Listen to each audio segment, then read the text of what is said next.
I generally felt that the points were good. I believe that what is so important here is that you need to have a multifaceted, four-pronged approach when you really deal with this. Number one, you need to help people that are falling through the cracks. So, folks that aren't going to be able to afford their energy bills, that can't pay for their heating oil or their heat, obviously they're going to need some help. Some of the food banks are completely out of food. They have no food at all to help folks.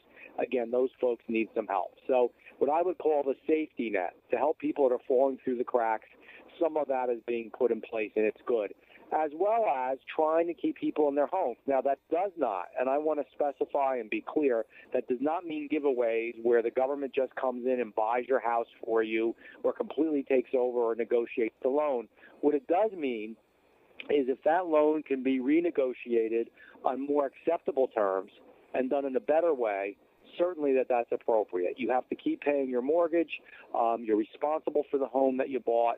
But rather than have more and more homes go into foreclosure that, quite frankly, nobody can afford to buy now, at least if we can, renegotiate those loans so that people pay their mortgages and they stay in their house, I think that's beneficial as well. The second prong is to make sure that the existing projects that we already have on the books that are going to be going as far as public works projects, repairing bridges, building roads, doing all the infrastructure work that is so desperately needed in the state. If we are going to go forward with that, let's get moving now. The money is in place. Let's ensure that we do this now because, quite frankly, it does create jobs.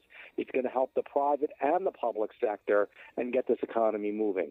Third prong of this approach is incentivize business because the real answer ultimately is always going to be and always has to be in the business community. It's going to be in the private sector, not the public sector. And what this plan does is it cuts some business taxes.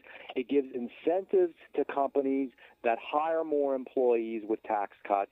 And it also, very importantly, would streamline the bureaucracy for permitting in the state of New Jersey so that permits would be issued faster, hopefully would be less expensive, and done in a more timely way, including brownfield sites where we're reclaiming polluted sites and industrial areas that we need to build up again. And that's the third prong, to make the private business sector work and to get government somewhat off their back. I'm very hopeful they do that. And the final piece of the puzzle is to make sure that in the state of New Jersey, we do not do what has been done federally, go into even more debt. And the good news here is that there is no new debt with this, and that this would also ensure that next year's budget would even be smaller than the past budget again. And the bottom line with that is it is going to require some cuts, but I think it's appropriate because we're really going through difficult times.